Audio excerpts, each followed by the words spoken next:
All right. And we are live. Welcome, everyone, to my UFC Uruguay recap. I am Danny Segura. Of course, you know this because you probably clicked this through my Twitter. Or you already subscribed to my YouTube channel, but welcome. So, the way this is going to work for those who, are joining in and weren't in the last video, basically, I'm just going to be talking everything UFC Uruguay, giving you a quick breakdown, my thoughts on the card. And then at the end, I'll be taking any questions that you'd like for me to answer. So, usually centered obviously around the event that we saw last night, but I'll talk whatever, including soccer. Joao Felix is looking very good at Atletico, and a few other things. So, let me pop up the chat here so I can see your questions well. And yeah, that's it. So let's do this. I'm just gonna go right from the top bottom. Like last card, I don't think there's a whole lot to talk about as far as like the entire main card. So mainly, most of my talk is going to be centered around the main and co-main event of this card. Um, but there are a few things worth mentioning, a few fights, a few results that caught my eye, and I think that could be big, down the line. So I'll discuss that. But let's start right from the top. So Valentina Shevchenko defeated Liz Carmouche via unanimous decision. All judges had it 50-45. I mean, I don't see how anyone can argue against that. And she retained her flyweight title. This was a rematch. Obviously, this is one of Valentina's few losses. She's only lost to Amanda Nunes and Liz Carmouche. We don't know much about the fight with Liz Carmouche, the first one. What we do know is that it was stopped. It was a TKO, but it was due to a cut. And from what I hear and what Valentina said, it was that she was dominating the fight until that happened. So um, it wasn't like at least from what we know, it wasn't like Liz Carmouche was out there dominating her and then finished her and got a technical knockout. So let's talk about the fight. The fight was a bit lackluster. I'm not gonna lie. It wasn't the most exciting thing in the world. However, um, I mean, these fights will happen, right? Like you defend your title so many times. If you look at some of the greats, Anderson Silva, etc., like there's been boring fights and there's going to be boring fights in your career. You can't expect, Jessica I type finishes every title defense. It's just not going to happen. So, I'm okay with seeing, I guess, boring fights from time to time. You also got to keep that in mind. This wasn't a pay per view. This wasn't headlining a major card. This was a card you basically got for free on UFC ESPN Plus. So I know you have to pay for the service, but nonetheless, you're getting a title fight for a pretty cheap amount, right? Whatever it is that you're paying a month, like $10 a month. So I didn't hate it. I think the booking of this fight was actually the right move for the UFC. I think Valentina Shevchenko is a fighter that's very marketable, that plays well with the company. You never see her at odds or throwing shade at management or anything like that. Um, and essentially you want to build her up, and I think part of building her up is avenging the losses, right? So this Carmouche was a big one because if you look at her record, you go, okay, well, yeah, she's so dominant, but you can always nitpick and get at those losses. Well, one way to start establishing dominance is to get rid of that. So by booking the rematch, and now Valentina saying that she avenged her loss against Carmouche, really the only one left to avenge the loss is against Nunes at this point, and that fight could potentially be very big. I don't know if you guys are picking that up. Some salsa here in the neighborhood. Um, but yeah, I didn't hate the matchmaking. I thought the matchmaking was fine. I think these are the type of fights that you'd want Valentina in. I mean, these are the best fights you can possibly book within a very thin division. But yeah, these are the results you're going to get. But what I do want to say is that I thought it was a positive night for her because she is starting to establish her dominance, her reign. If you, for example, say strawweight, you immediately think of Joanna Jędrzejczyk, yet she's not the champion. I don't know if you can say the same thing for Rose and a few Jessica Andrade who just won the title. And the reason why some fighters just go hand to hand with divisions is dominance, right? If you mention middleweight, Anderson Silva immediately comes to mind, right? Um, welterweight, GSP, etc. I mean, for example, if you look at lightweight, it's synonymous with BJ Penn, but not necessarily maybe Anthony Pettis, who didn't had a long reign, right? Maybe Frankie Edgar defended the belt a few times, right?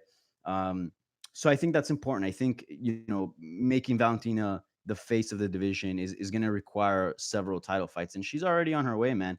She already has several title fights here, lined up. So she won the belt against Joanna Jacek, the vacant belt. I thought that was great, putting her against somebody that has a big name, right? So you give her some pop, right, to that victory. Then Jessica I, obviously, and now Liz Carmouche. So give it another two more title defenses, and all of a sudden, she's really gonna be the established face of that division. So I thought this fight was fine, and again, not a pay-per-view. It's all good. So a couple of interesting things. It got a lot of hate, obviously, for the nature of the fight being very boring. And then after you got, Liz Carmouche, we had an article on her site basically saying at the post-fight press conference that, she'd like a rematch. And I immediately saw people on Twitter, quote tweeting that and being kind of negative about the whole thing. And look, I get it. It wasn't a fun fight. I wouldn't be down to see it again. But Liz Carmouche is not out here saying like, hey, look, I want an immediate rematch. No, she just wants a rematch. And look, given how thin the division is, if she builds up a few wins and becomes the number one contender again, why not, right? The belt needs to be defended against the number one contender, whoever that is. So if that ends up being Liz Carmouche down the line, say like, three fights down the line or something like that, I'd totally be down to revisit that matchup. I mean, that's just the way it goes until the division starts filling up and we start getting some like, a nice flow of contenders. I think, those type of things are going to happen. But it was a pretty interesting fight. I'll say this: I was pretty impressed with what Liz Carmouche did, although it didn't look like much. There was a lot of invisible fighting going on, and her defense was quite on point. So, yeah, I mean, most fighters don't even make it, uh, 5 rounds with her. So, it was pretty impressive stuff. As far as what's next for her, I don't know, man. She seemed pretty healthy leaving the bout, so just get right back in there, pick up some wins, and then we'll revisit the title picture down the line, I suppose. Valentina Shevchenko, now she's in an interesting spot. I don't really know who she can go up against. I mean, there's a few fighters out there that could possibly, challenge for the belt next, but there's no clear number one contender. So I think at this point, anything goes, to be honest. Um, so yeah, basically those are my overall thoughts on the main event. Now the Vicente Luque defeating Mike Perry. I don't know if he really did, but I had the so it was a split decision, right? 29-28, 29-28, and 28-29 for Perry. Um, I thought Perry took round one. I thought round two was dicey, and I thought the third one Luque took it. I don't hate the decision. Um, I think Perry won that fight. I think it would have been a 5 rounder. I think Luque would have won that fight. I think just Perry got started a bit earlier, but nonetheless, it was a really really close fight. So I don't hate the result. I think the result is fine. So I don't really have a strong preference about that.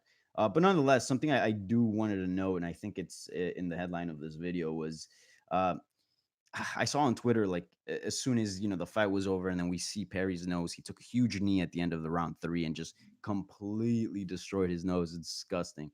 And then on top of that, he was in a guillotine. He was getting guillotined, so blood was just like squirting out his nose and onto Luque. It was pretty a gruesome scene.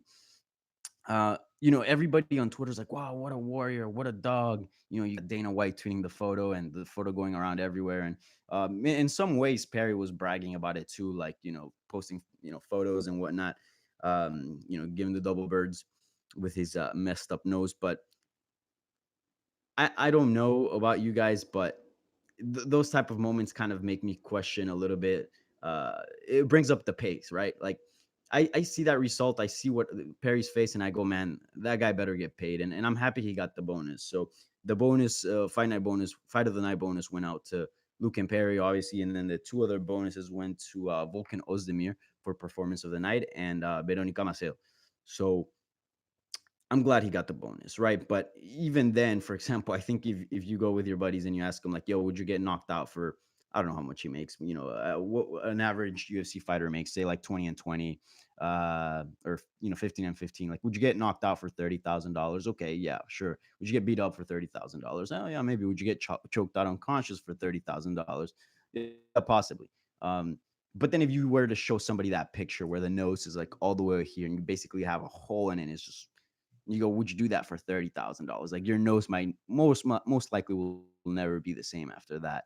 Uh, I don't know many people would, and I know that comes with fighting, but I hope he gets paid, man, because I mean that could be a career defining injury. I mean, look at, for example, Rory McDonald. We know his nose problems, and that's been a recurring thing, and that actually spoiled a bit his run in the UFC, at least towards the end, right? Um, it just took a long time to heal, and that's why he didn't make his Bellator debut like so quick, because he knew that like the nose needed some time to heal, and even then, even if you give it some time, it might not even be the same. So um, yeah, he's a warrior. He's tough as shit, but I hope the UFC does him right. And apart from the bonus, they give him those locker room bonus that we've heard about. Um, because yeah, man, you go there to all the way to Uruguay. The main fight wasn't really a very appealing fight for most fans. I think people, I mean, Carmouche was a 10-1 underdog. I think most people knew how it was gonna go. Really, one of the most attractive, if not the most attractive fight there was that one. It was the co-main event. Both guys, exciting strikers. Everybody was tuning in for that one. I think that was the people's main event there. And yeah, I think the man should get some money, definitely. I mean, that was pretty ugly stuff. Um, so post fight, I'll get to Perry in a second as far as like where he goes next, and his manager actually provided a statement to our own Damon Martin. So I'll get into that, and you can read the whole article on MMAfighting.com. But so yeah, Vicente Luque picks up a solid win. The dude is now on a pretty good win streak. He's on a 1, 2, 3, 4, 5, 6 fight win streak. Pretty impressive in the welterweight division, which is hard to do. And he's had a tough time getting names for some reason. I mean, he's been delivering crazy fights, crazy finishes. The guy speaks Portuguese, Spanish, English, yet he doesn't seem to have caught much buzz. I feel like that is starting to turn, especially with this fight. Um, but nonetheless, I mean, that is a pretty impressive run, and yet he's yet to face the big names, right? I mean, Mike Perry's probably the biggest name he's faced to this date. And I mean, Perry's good. Perry's a fan favorite, but he's not a Robbie Lawler, right? He's not a Damian Maia. He's not a Stephen Wonderboy Thompson.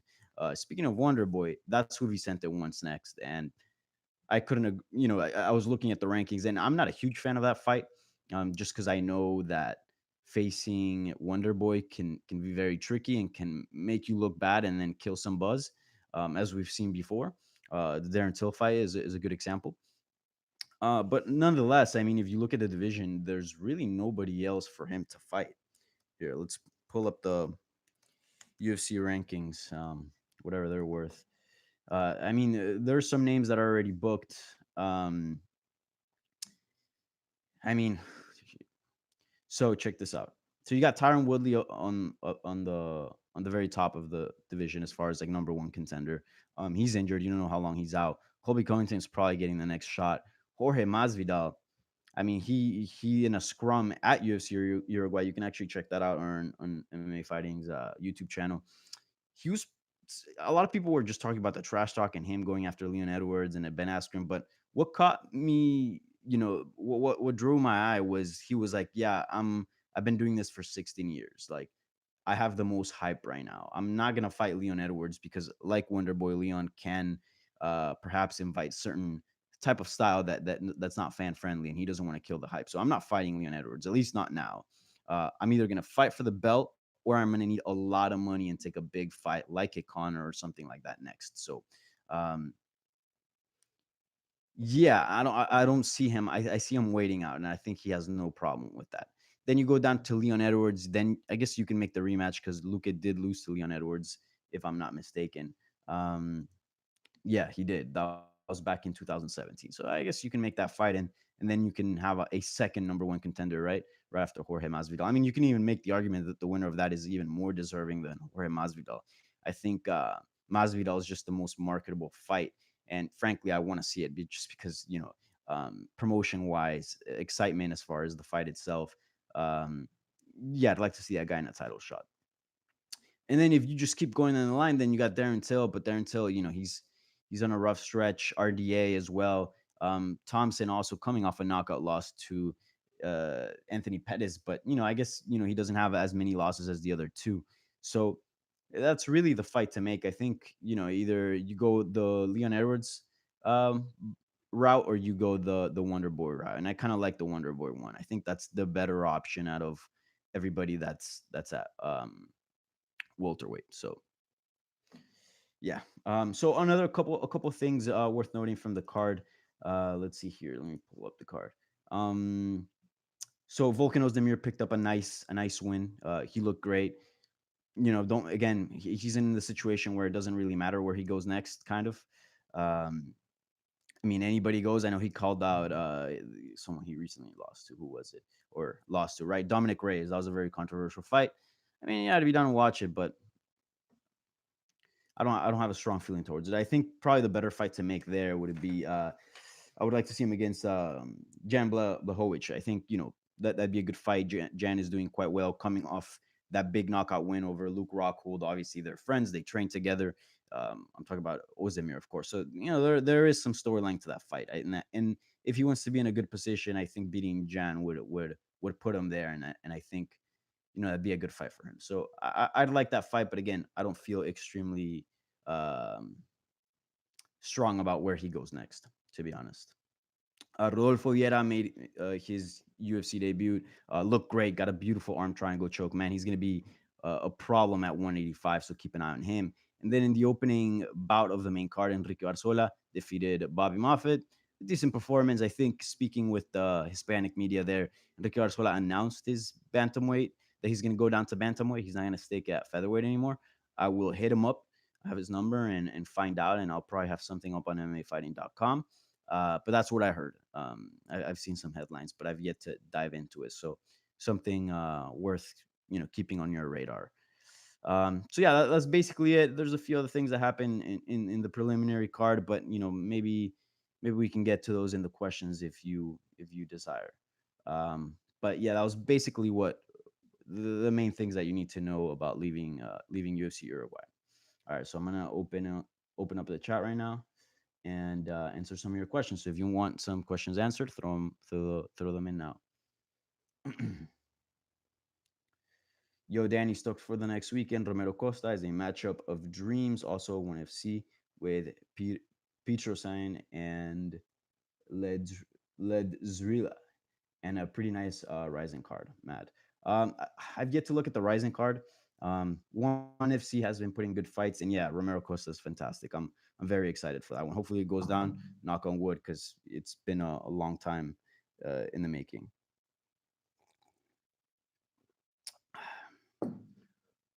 Eoin O'Connor wants to know: you still working with MMA Fighting, Danny? Yes, I am. I get this question all the time, so I'm glad you asked it so I can address it. Yeah, I'm still with MMA Fighting. If you go on the site, I write a bunch of articles for MMA Fighting. I'm more behind the scenes now, obviously, because there's less show, so less camera time for me. And this is one of the reasons why I started the YouTube channel, relaunched it. Um, but yeah, I'm still with MMA Fighting. I'm not going anywhere, and I guess just a little bit more behind the scenes. But I've covered UFC New York for MMA Fighting, uh, you know, and I'm sure I'm going to be covering more events in the New York area. So expect content from me. I mean, I'm still part of the site, but yeah, I get the question a lot, and I've answered a bunch of times, especially like on Twitter and stuff. Bare knuckle was lit. So I was actually on bare knuckle FC duty, so I watched the UFC Uruguay, at least the remaining fights. Like I think the last three, I watched those like post event. I didn't watch them live because I was obviously covering bare knuckle FC, which I wrote a recap for the site. And you know what? I'm just gonna say I'm not a huge fan of bare knuckle FC. I mean, I'm a fan of the storylines that they create. For example, I'll follow certain rivalries, certain matchups, but the fights itself, they kind of all look the same to me. It's just like a lot of brawling. I'm just gonna charge forward and swing hard, and the other guy's gonna do the same, or girl. And yeah, it's just, and if you look at the type of fighters that they bring over, especially like former UFC fighters and whatnot. They take advantage of bigger MMA names. They're all that type of fighter. I mean, Artem Lobov, Leonard Garcia, Jason Knight. You just keep going down the list, right? Joey Beltran. It's all the same type of fighter. It's just a brawler, the tough guy that's going to go in there and swing, and that's fun. But after a while, for me at least, it kind of gets repetitive a bit. I'll say this though. There was a chick's title fight, featherweight. It was at featherweight. It was man, I'm blanking her name right now. I'll tell you right now. It was Peralta versus. All right, so that fight, it was Peralta versus Christine Ferreira, who lost the belt. That fight was actually pretty good and was technical. It was still brawl because BKFC is always going to have that. But there was more picking of the shots. There was a momentum switch back and forth, right? So that was actually a pretty good fight, and there was a couple of other good fights, but for the most part, they all look very similar. And I think I wonder how long bare knuckle boxing is going to stick around, because I think for the novelty, there's always going to be a jolt there, as far as like fan base and excitement. But you keep rolling out these events, and those fights start keep looking the same. Um, I wonder. I mean, maybe there is a market for that and people enjoy it. But me personally, I'm not a huge fan, to be honest. Plus, the type of damage that it causes to fighters, I don't think it's very sustainable to have a career in bare knuckle boxing. I think it's fine if you're doing like an Artem Lobov, Paulie Malignaggi, where like you're done doing whatever it is that you're doing in your sport, whether that's boxing or MMA, and then you switch over for a one-off or a couple fights here and there in bare knuckle boxing. But if you're trying to be a professional bare knuckle boxer from the get-go, I don't know how well that will go. I mean, it's a rough sport. Let's see. I want to see Poncinibio in La Bombonera, Boca Juniors Stadium. I don't know if they cover it up because obviously that's open. But yeah, I think Poncinibio, that was also interesting. Poncinibio was there as a guest, and he was talking about who do you like next. He talked about Tyron Woodley. I'm down for that. Tyron Woodley's obviously healing. Poncinibio's still not 100% ready to make a return because he's been very sick, battling some Victoria stuff, and he's been hospitalized and everything. So I think timeline wise, it could match up. And look, you gotta get these young guys. You gotta get these guys that are coming up fighting the bigger names. You can't keep doing the Robbie Lawler, Tyron Woodley type bouts. Um, you got to give chances to the younger guys. You got to build their names and give them a chance to make some noise in the division, or reestablish a name, because Tyron Woodley could very well win that fight, right? So, but I'd like to see a little bit more of those type of matchups with some of these guys. And yeah, Ponzinibbio's been killing it. Good streak. That guy deserves a big name. Hey Danny, buen domingo. Saludos desde Tijuana. Saludos a Mexico. Thanks for tuning in.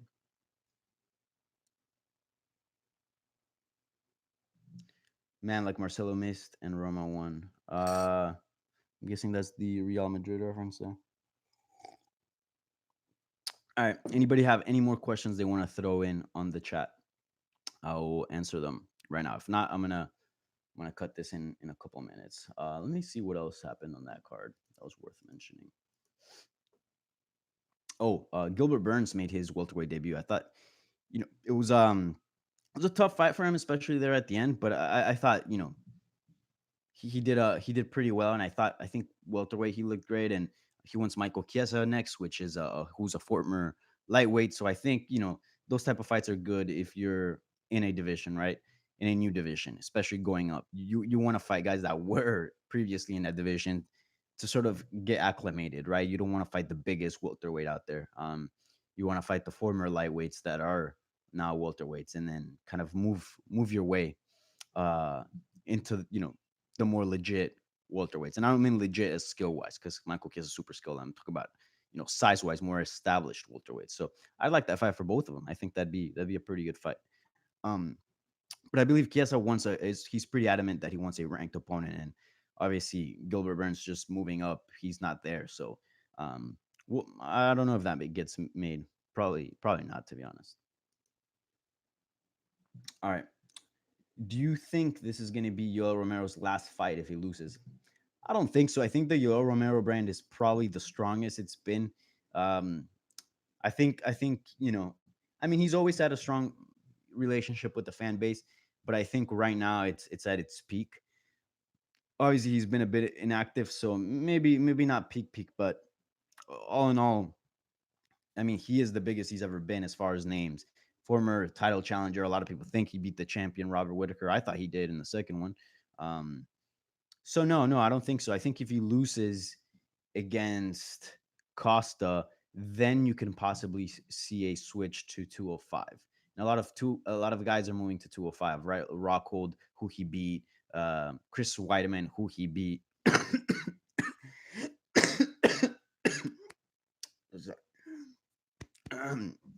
Sorry, I got choked up there. So I think it would make sense for him. I think if he loses, a 205 move would make a lot of sense. I think a 205 move makes sense regardless. I'd like to see that.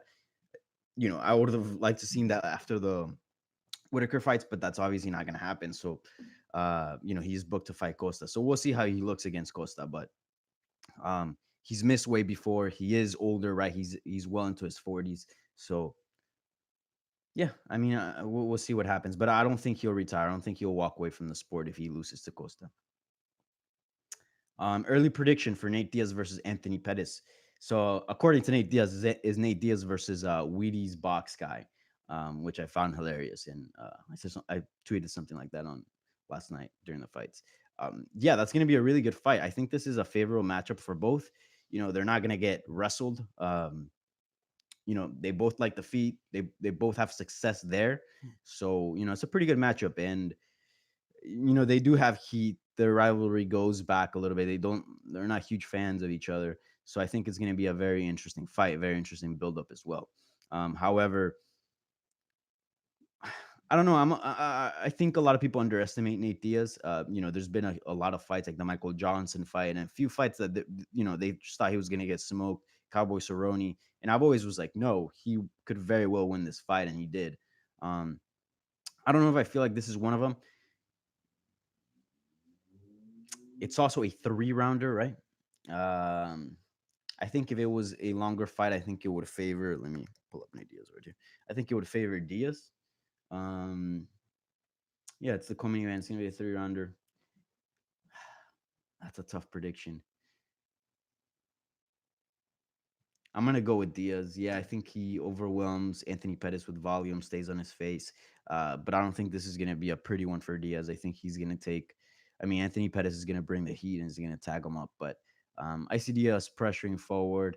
Anthony Pettis having some success, but ultimately Diaz doing the most damage and doing the most work on the judges' eyes with his pressure and just volume. So I'm gonna go with Nate Diaz, but it's a toss up. I think it could go either way. All right. Do you think Romero and Costa will pass the drug test? Yeah, sure. Yeah, I don't see why not. Joining late, but keep these up. Thanks for joining. And yeah, I hope to do these as often as I can. These are fun. Tell your friends about them. Subscribe, like the video. All that helps. Hey, Danny. I keep hearing that Colby Covington is a really nice guy behind the scenes. Is it MMA journalists' responsibilities to flesh this out more in interviews rather than playing into the narrative? That is a very good question. Yeah. So if you look at Colby Covington's previous interviews before him doing this whole shtick, seemed like a very nice guy, very, very nice dude. And all I hear from people that have interactions with him is that he's a great guy. I've interviewed him.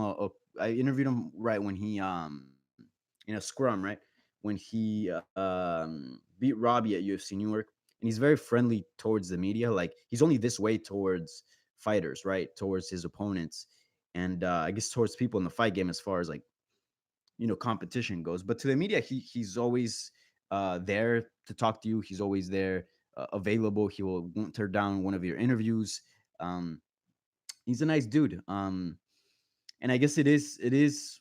I mean, part of the media is bringing these type of things out from fighters, right? Bringing out who they really are, and it's just hard in this business, man, because this is sports entertainment. So it's and I think Colby realized that, and that's why he is doing what he's doing.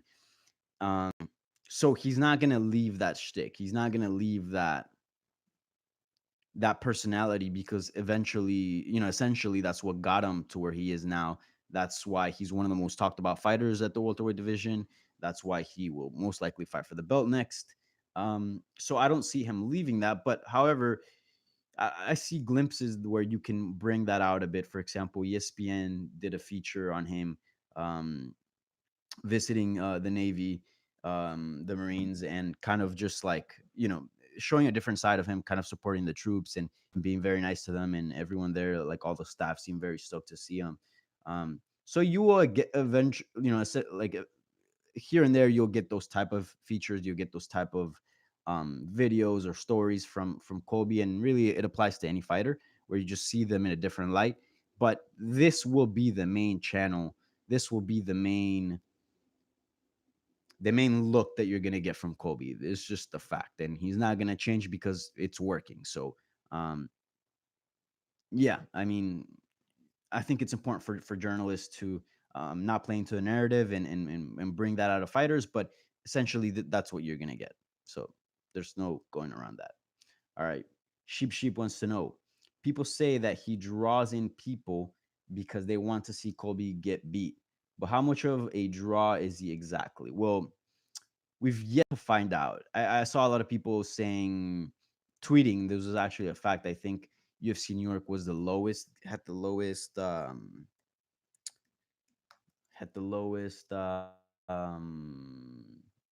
numbers on ESPN. Um, and a lot of journalists use that and kind of just tweeted that factor, which is a fact, right? But but you got to keep in mind the card was very weak, right? So this doesn't speak to his star power. And I think for those who did tune in, they weren't tuning in for Jim Miller versus Clay Guida. No offense to either of those guys. They were tuning in because of Colby. And look, I was at the arena, dude. You'd be surprised how much people like him. You'd be surprised how many people showed up at the open workouts with MAGA hats and saying all these things and really supporting Colby. Like, people like him. And there was people there that didn't like him, but nonetheless they were laughing, they were entertained, and at some of the silly stuff he was saying, and him bringing the girls and whatnot. Um, so so I do think he's a draw. I do think he's a draw. And if you look at YouTube numbers, at least I can speak for MMA fighting. Um, he does very well. You put up a few interviews, a few scrums, and Colby's one of the guys that is going to draw a lot of viewers. People want to see him. So I do think he's a draw. I don't think he's a draw in the sense of like a Conor McGregor draw or like somebody that will do ridiculous numbers on pay-per-view, but this is a guy that catches interest, and you put him on a card, especially in a title fight, especially against a guy like Kamaru Usman, and he will draw some attention. So I do think he's a small draw, but nonetheless a draw. Yeah. And I mean, he's just getting started, right? He hasn't even fought for the belt yet. Imagine if he fights for the belt. That's going to be big. Imagine if he wins. That moment's going to be huge. I mean, the Trump family was there in attendance, right? The presidential family. So, uh, yeah, the guy's clearly a draw. All right. Param Barada wants to know, do you think UFC 242 does over 800K buys, or Habib Stardom doesn't cross over to pay-per-view buys yet? Well, he has the highest pay-per-view with Conor McGregor, right? But you wonder how much of that was part of Conor McGregor, right? How much did that play into it? I do think Habib is a draw. I think, just a quick example. I went to the bodega the other day, across my street, and the guy that works there had a Habib Reebok kit, which is the first time I ever see a Reebok kit in the streets. Well, actually, I've seen one more by Bushwick Inlet in Williamsburg, and it was a Conor McGregor one. So, I mean, right there and then you can just imagine Habib's stardom is pretty big, and I don't know if it does 800K. I think Dustin Poirier is a fine opponent. I think he's a good challenge. However, he himself, he's not a huge draw like a Conor McGregor, right? Like an Nate Diaz. Um, and also in this ESPN era, you also just don't know. We've heard the pay-per-view numbers being very low now that there is a paywall to get the pay-per-view, and it's not available on TV, which I think a lot of people got their pay-per-views that way. Um, so I would say no, no, it doesn't go over 800K. I think it does anywhere between 400. I mean, we've heard rumors of pay-per-views doing in like that are that you're able to get through ESPN Plus do a lot less. So, um, yeah, I think 400 is a good number. But again, I'm not the best at figuring those out. So, I think Dave Meltzer would have a better answer. You can tweet him. All right. Any more questions? I'll take one more. If not, I'll get out of here and end this stream. We crossed the 30-minute mark. We're 35 minutes in. So um, yeah, I think 30 minutes is a good number for these. All right. Nope. No questions. All right. That's it. So I'm gonna end it here. Thank you guys for tuning in. Like always, give this video a thumbs up. Subscribe to the channel. Tell your friends about it.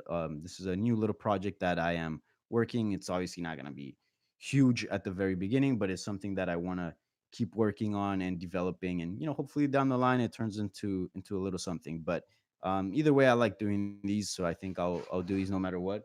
There's this dog sitting. I'm dog sitting, and the dog's freaking out right now. You guys want to meet him?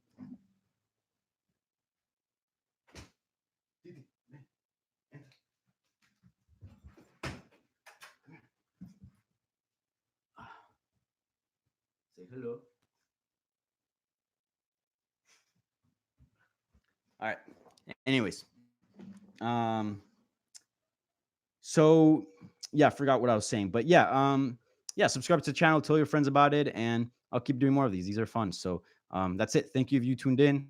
Remember, subscribe, hit the like button, share this video, and that's all I got for Titi, for myself. I'm out of here. Later.